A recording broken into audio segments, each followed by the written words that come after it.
지금 올해 코스피 전체적인 기준으로 봤을 때 지금 그 26년 영업이익 컨센서스가 910조 원 정도 나옵니다. 근데 저는 이거 1000조 원대 넘어갈 것 같아요. 반도체 이익이 안정이 된다라는 거는 코스피 전체적인 이익이 안정이 된다라는 거고, 이거는 코스피의 주가 사이클도 예전보다는 진폭이 줄어드는 그런 효과를 저는 낳을 것 같아요.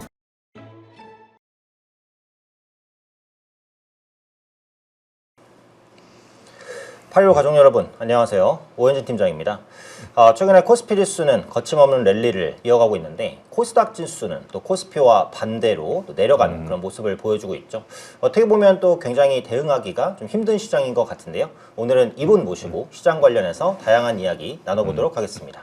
키움증권 한지영 연구원님 나오셨습니다. 안녕하세요. 네, 안녕하십니까. 네. 네.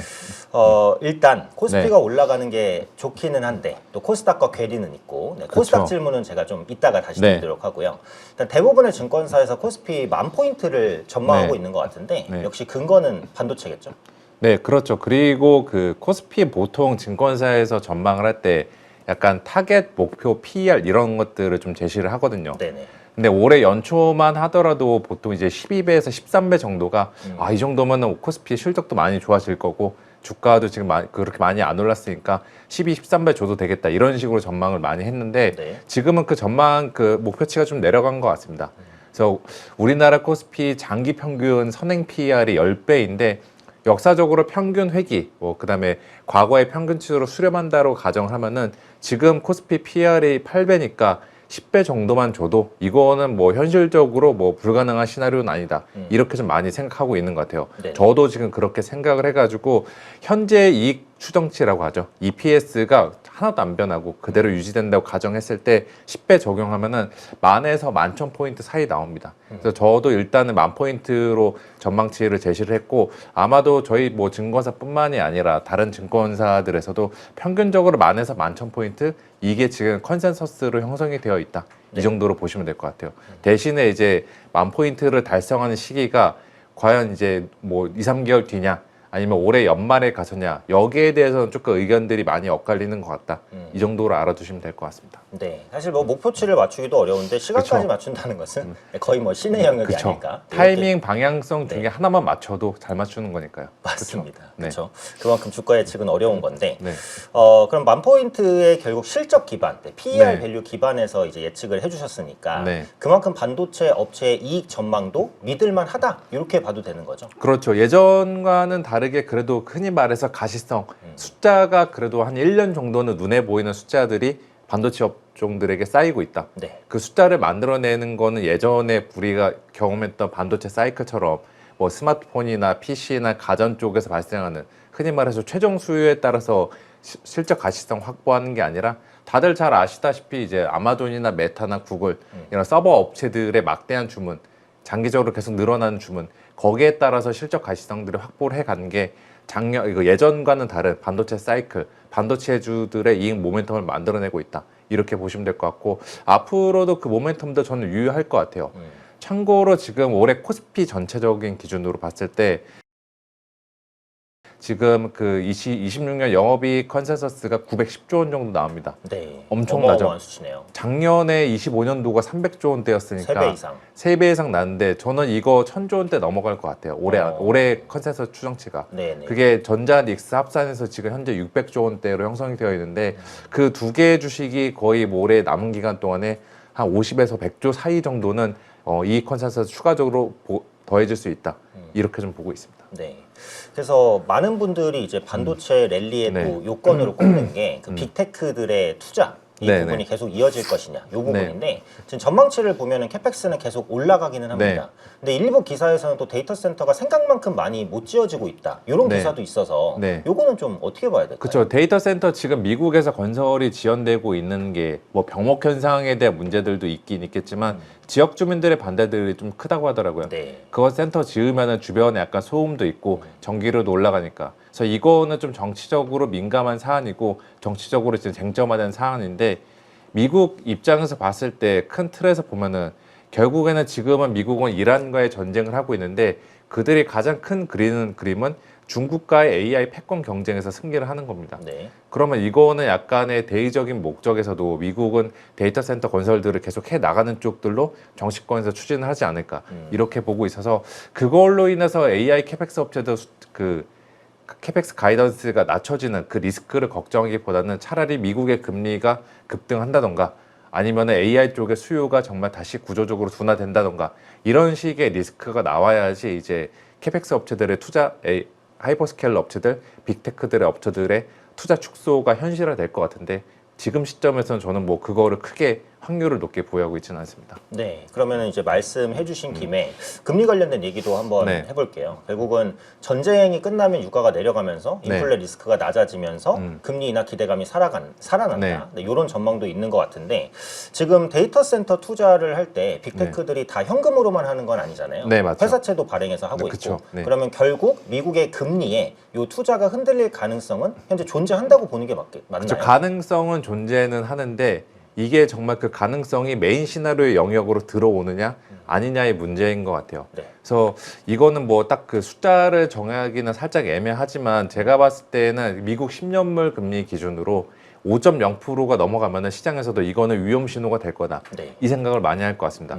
저희가 지금은 조금 안정이 됐는데 지난주까지만 5월 뭐 셋째 주, 넷째 주까지만 하더라도 미국 10년물 금리 4.5% 돌파했을 때 야 이거 큰일 났다. 4.5%가 10년 뭐 임계점이라고 하는데 이거 돌파했으니까 큰일 나는 거 아니야? 이런 식의 생각들을 많이 했었죠. 맞습니다. 근데 4.5는 여기 그림에서 보시는 것처럼 네, 이거 제가 한번 그려봤는데 네. 그냥 과거의 임계점인 것 같아요. 왜냐 4.5에서 4.6대까지는 4.6%는 10년물 기준으로 이거는 작년부터 여러 번 갔다 왔던 레벨입니다. 주식시장 그거 잘 버티고 왔죠. 그러니까 동일한 그 부담스러운 재료에 반복적으로 노출이 되다 보면은 네. 주식시장도 거기에 대해서 적응을 한다. 뭐 역치가 높아진다라고 보시면 될 것 같고 이제 그 역치를 넘길 수 있는 그 임계점은 4.5가 아니라 5.0%대 레벨이다. 그래서 물론 이제 4.5% 넘어가는 게 불편하긴 한데 네. 그래도 익숙함의 영역에 있는 거고 만약에 5.0%가 올해 안에 넘어간다? 그러면 저도 뭐 전망치를 수정하거나 여러모로 전략들을 수정을 할 것 같아요.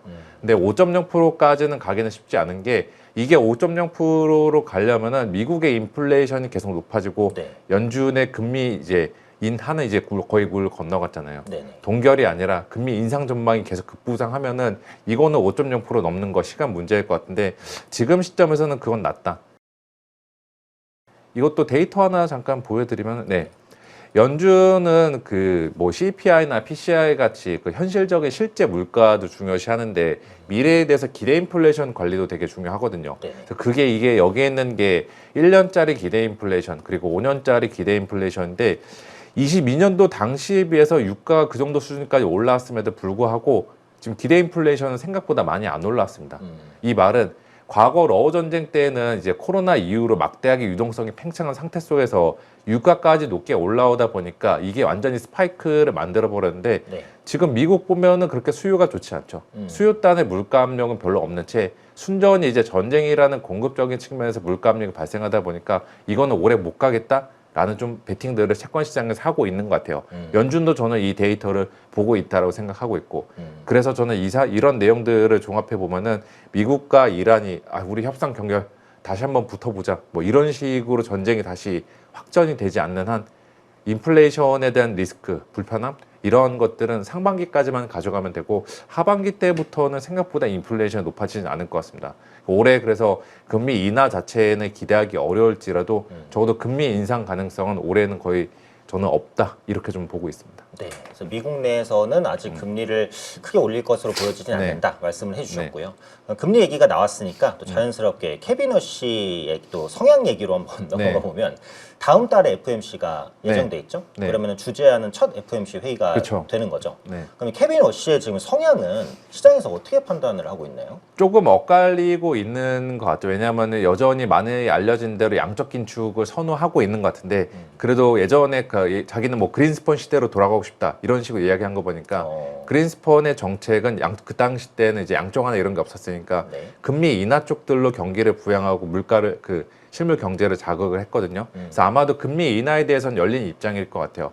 그런데 지금 6월 취임 직후에는 여전히 인플레이션에 대한 불확실성들은 상반기까지 남아있으니까. 있을 거니까 보수적으로 좀 그냥 약간 중립적으로 이야기할 것 같고, 저는 개인적으로 중요한 게 그 지금 새로운 수장이 취임을 했는데 이 사람의 캐릭터가 워낙 좀 특이하잖아요. 네. 기존의 연준에 있던 그러한 그 사람들의 다르죠. 색깔과 조금 다르죠. 맞습니다. 물가 지표도 나는 PC나 뭐 CPI 말고 절사평균 뭐 인플레이션을 볼 거야. 그리고 연준 우리들 이제 커뮤니케이션 많이 할 필요 없어. 이런 식의 입장을 보이는데, 이거는 기존의 연준 위원들과는 색깔이 다를 수가 있죠.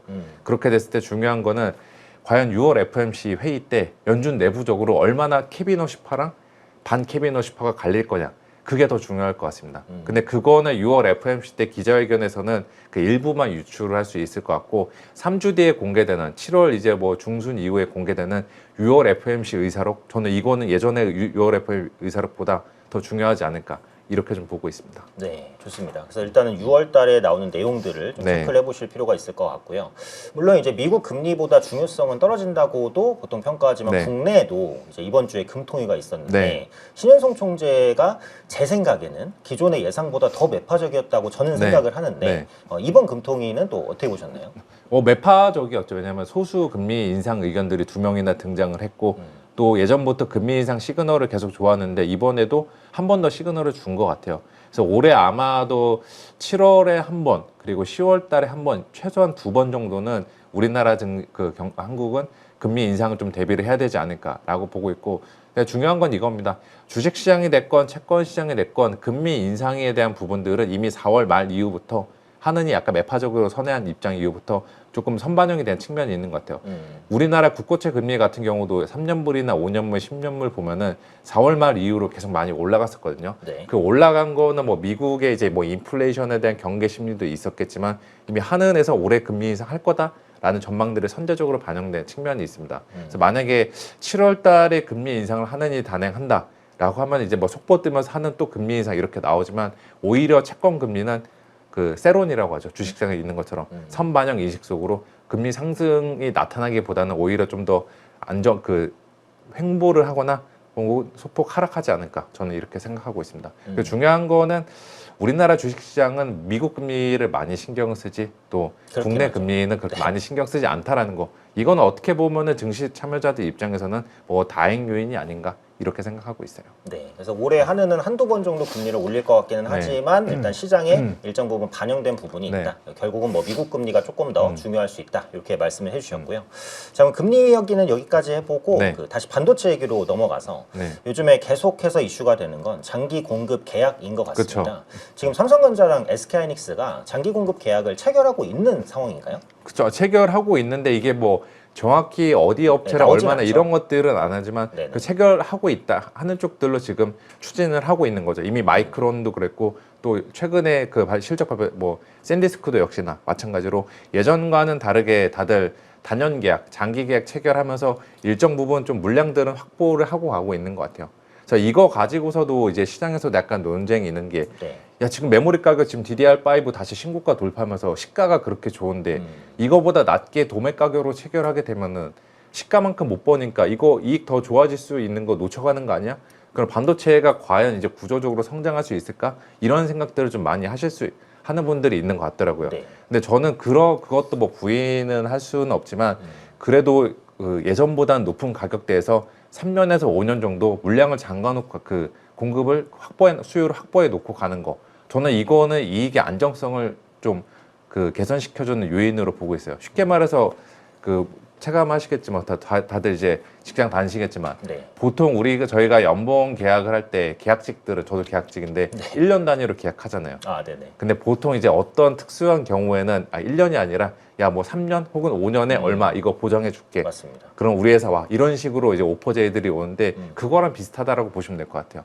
그렇게 3년 뭐 얼마, 5년 얼마 이렇게 하게 되면은 그 3년에서 5년이란 기간 동안에 뭐 주식시장이 한 번 더 막 코스 불장이 된다던가 화랑이 되면은 남들보다는 이제 연봉 인상률이나 이런 것들은 제대로 못 맞추는, 그 적용 못 받는 게 조금 아쉬울 수 있지만, 그래도 3년에서 5년 정도는 내 소득의 안정성은 확보하고 간다라는 거. 그게 저는 LTA 효과라고 보고 있고, 이거는 비단 반도체뿐만이 아니라 코스피 전체에도 저는 사이클에 영향을 준다라고 생각하고 있어요. 그래서 이거 한번 제가 그려본 게 있는데, 네.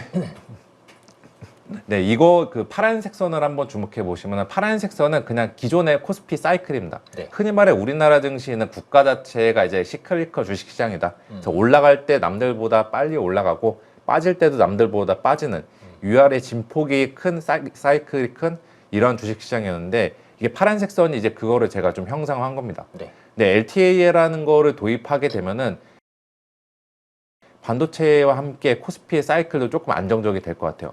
왜냐하면 지금 코스피에서 반도체 이익이 차지하는 비중이 3분의 2 이상인데 EPS 기준으로는 70% 정도 되는데 반도체 이익이 안정이 된다라는 거는 네. 코스피 전체적인 이익이 안정이 된다라는 거고 이거는 코스피의 주가 사이클도 예전보다는 진폭이 줄어드는 그런 효과를 저는 나을 것 같아요. 대신에 이제 그 부작용 한번 계산해 생각해 봐야 되는 게 저희가 요즘에 체감하겠지만 전자닉스 쪽으로 다들 수급 확 빨려 들어가니까 맞습니다. 이 다른 두 개의 곳으로 종목이 움직이면 막 그 주가가 빠지거나 변동성이 크면은 코스피 자체가 휘청거리잖아요. 그 집중도 리스크는 조금 있을 것 같아요. 그래서 여기 분홍색에서 보시는 것처럼 평상시 때는 예전보다는 사이클이 안정적이지만 지금 당장은 아니겠으나 만약에 이제 경쟁이 더 심화된다던가 신규 진입자가 더 좋은 HBM 기술을 들고 온다던가 아니면은 AI 쪽에서 전망 수요가 다 꺾인다던가 그런 식의 사태가 발생하게 되면은 예전에 조정을 받을 때보다는 좀 더 세게 받을 수 있다. 이거는 저희가 좀 부작용에 대해서는 염두를 해둬야 되는데 근데 올해 안에 이런 사태가 저는 벌어지진 않을 것 같다. 이렇게 좀 생각을 하고 있습니다. 네, 그래서 말씀해주신 대로 장기 공급 계약은 실적의 안정성을 확실히 네. 주면서 변동성을 줄이는 요인이 될 것 같기는 한데 네. 그게 또 곧 주가 상승을 의미하는 건 아니니까 네. 결국은 이 장기 공급 계약이 네. 삼성전자, SK하이닉스의 주가에 네. 상방 압력이 될지 하방 압력이 될지 그게 이제 또 시청자분들은 궁금하실 거거든요. 저는 상방 쪽일 것 같아요. 왜냐하면 장기 공급 계약도 아무런 업체랑 체결하는 게 아니라 네. 그 이제 거의 뭐 하이퍼스케일 업체들 내사 위주로 하겠죠. 아마존, MS, 그다음에 알파벳, 그 메타 이들 업체들로는 장기 공급 계약 가져가고 나머지 업체들한테는 시가로 받아가면은 이거는 뭐 이익에 어떻게 보면 하단 자체는 제한시키고 네. 상방으로는 계속 열고 갈 수 있는 게 아닐까라고 보고 있죠.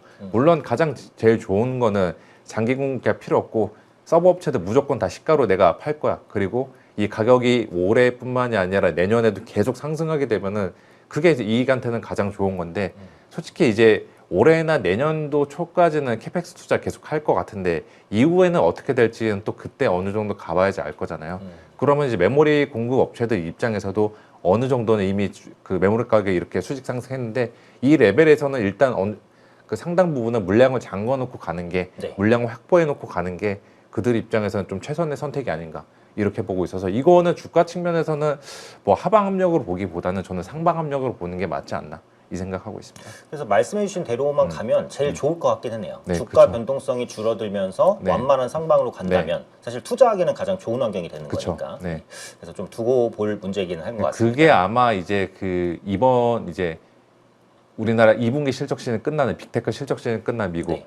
8월 초가 한번 이제 또 승부처가 될 것 같습니다. 이거 가지고서 사람들이 이제 LTA 그때 보면은 그 분기 보고서상 계약 부채 잔액 가지고서 LTA 비중도 대략 알 수 있을 거고 선급금이 얼마나 들어왔는지도 알 수 있을 거잖아요. 네. 이거 가지고서 야 정말 LTA가 효과 있어? 아니야 없어. 이런 식의 논쟁들이 있을 것 같아서 저는 개인적으로 이제 올해 남은 기간 동안 하반기 기간 동안에 네. 우리가 조금 변동성에 좀 더 한 차례 더 대비를 해야 된다라는 시기는 8월달, 9월달 이 사이가 될 것 같습니다. 아, 그럼 구체적인 그 LTA의 효과를 우리가 네. 눈으로 확인을 했을 때 네네. 그때 이제 시장의 반응이 어떨지는 그쵸. 좀 두고 봐야 된다 말씀이시죠? 이거는 아마도 뭐 전략 애널리스트뿐만이 아니라 이제 그 팀장님처럼 필드에 계신 분들 또 천업에 최전선에 싸우시는 분들 또 반도체 애널리스트 분들 대부분 시장 참여자들이 가장 첨예하게 대립하는 주제가 될 것 같아요. 네. 그래서 네. 8월 달, 9월 달 정도의 수치를 눈으로 한번 확인해 보죠. 네. 네, 이렇게 말씀해 주셨고요. 그럼 제가 이제 반도체 질문을 항상 드릴 때 네. 단골로 드리는 질문이 있는데 네. 영관님께도 똑같이 네. 제가 드리도록 하겠습니다. 일단 삼성전자와 SK하이닉스를 이제 묶어서 말씀하시는 네. 분들이 많은데 네, 두 종목 중에 이제 개인적으로는 어떤 종목을 조금 더 선호하시는지 그 질문 드리고 싶거든요. 야 이거는 뭐 엄마가 좋아 아빠가 좋아야의 문제인데 네. 뭐 지금 상황 입장에서는 저는 뭐 일단 뭐 두 개 종목 같이 들고 가는 게 좋은데 그래도 하나를 택해야 된다라고 하면은 베타가 지금은 상대적으로 높고 하이닉스. 그 다음에 시장의 관심들이 가장 뜨거운 그 하이닉스가 낫지 않을까. 왜냐하면 수급과 시장 분위기는 저는 무시 못한다라고 보고 있거든요. 그렇죠. 예. 그래서 뭐 중장기적으로 보면 삼성전자가 좋을 수는 있겠지만 지금 뭐 단기적인 관점에서 봤을 때도 아직은 뭐 좀 더 가벼운 SK 하이닉스가 낫지 않나. 이렇게 좀 생각을 하고 있습니다. 그럼 이제 그 두 종목을 가지고 계신 분들은 관계가 없는데 지금 네. 이제 매도를 하셨거나 아니면 그쵸. 없으신 분들은 이거를 지금 위치에서 사는 게 좀 부담스러운데 그래도 이제 간다고 하고 요 네. 고민을 하시는 분들이 계실 것 같아서 그쵸. 어떻게 전략을 드려야 될까요? 그렇죠. 이게 SK 하이닉스 뭐 220만 원 넘어간 상태에서 야 이거 이 시점에서 새로 들어가라고 라고 할 수 충분히 그 생각 들 수 있을 것 같아요. 저조차도 이제 거기에 대해서 지금 고민을 많이 하고 있는데 근데 제가 생각해 본 거는 어차피 저희가 주도주 내에서 선택을 하는 거잖아요. 네. 그 주도주에 지금 다시 들어갈까 아니면 일부 팔까 이 고민의 기로에 놓여 있는 건데 요즘 들어서 느끼는 게 그 주도주는 발견하는 것도 굉장히 중요하고 어렵지만 제가 봤을 때 보유하는 게 더 어려운 것 같습니다. 들고 가는 게. 그렇죠. 예, 이거 그래서 한번 그냥 그림 한번 그려봤는데, 네, 잠시만요. 네, 이겁니다. 주도주 같은 경우는 이제 여러 번 뭐 그 분기점들이 있는 것 같아요. 처음에 주도주로 태동했을 때 주가가 올라가다가 조금 이제 조정을 받으면은 야, 이 정도면 많이 먹었다. 이때 갔을 때 보통 50% 정도 올랐으니까 네. 이 정도 먹고 나오자 했는데 그 다음에 또 올라가면 이제 또 다시 들어가게 되죠. 맞습니다. 그래서 어느 정도 이제 들어가서 뭐 더블 이상 그 나게 되면은 야 이제는 뭐 익절하자라고 했다가 또 일부는 또 다시 들고 가면서 계속해서 먹고 가다가 어느 순간에는 계속 반도체 사이클 더 좋아질 수 있을까? 왠지 반도체 슈퍼 사이클 아닐 것 같은데 이런 식의 의심들을 하나둘씩 할 것 같습니다. 네네. 그럴 때 사람들이 가장 많이 내리게 되는데 지금이 거의 딱 그 지점인 것 같아요.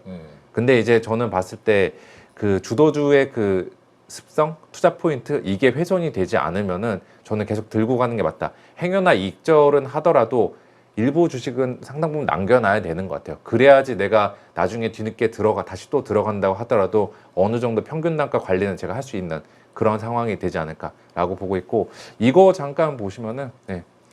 한국 증시 같은 뭐 전체적으로 증시의 특성은 저는 이렇게 그 카테고리 크게 4개로 나눌 수 있을 것 같습니다. 네. 예. 그래서 내러티브랑 펀더멘털 실적 관점에서 봤을 때 내러티브랑 실적이 뒷받침되는 주식이 주도주이고 그게 지금 이제 반도체나 MLCC나 혹은 뭐 이제 요즘은 뭐 로보틱스도 있을 거고 이런 주식들이 될 것 같아요. 그런데 이제 그 이 주도주가 어느 순간에 내러티브가 약해지면 그냥 가치주로 내려가게 되고 혹은 이제 내러티브는 있는데 실적이 약해지면 그냥 테마주로 되게 됩니다. 그 두 개 없어지면 이제 잡주가 되는 거고. 근데 지금 이 주도주가 이 영역에서 저는 쉽게 벗어나지 않을 거다라고 보고 있어서 이 영역에 이 빨간색 영역에 있는 한 그래도 들고 가는 거 지금 약간 불편하고 고통스러울 수도 있지만 네. 그건 들고 가는 게 저는 맞지 않나라고 보고 있죠. 근데 말은 이렇게 해도 많은 분들이 주도주보다 여기 아래쪽이나 왼쪽에 더 많이 관심을 가지시게 되는데 네네. 뭐 여기 뭐 투자하시는 거 저는 말리고 싶지는 않습니다. 그냥 그 대신에 포트에 내 계좌의 한 10에서 15% 정도는 테마주로 승부 봐도 되기는 하지만 그래도 포트의 상당의 비중들은 주도주 쪽으로 우리가 포진을 해놓는 게 맞지 않나 이렇게 보고 있어요. 네. 그래서 역시 주도주에 대한 대응, 네. 들고 가는 게 정말 쉽지 않다라는 걸 다시 한번 또 생각하게 되는 계기인 것 같아요. 자, 1부는 여기까지 마무리하고요. 네. 2부에 이어서 이야기 나눠보도록 하겠습니다. 현재 우리 자본시장은 그 어느 때보다 급격한 전환기를 지나고 있습니다. 차기 연준의장 케빈 워시의 취임, 금리와 증시의 불확실성, 전쟁으로 요동치는 글로벌 자본의 흐름까지 지금 시장은 고점 차익 실현을 노리는 롱과 숏의 잔인한 전쟁터입니다. 돈의 흐름을 공부하지 않고 제대로 투자하는 법을 배우지 않는다면 그 결과는 극명하게 갈릴 것입니다. 이제 투자에서 공부는 선택이 아닙니다. 생존입니다.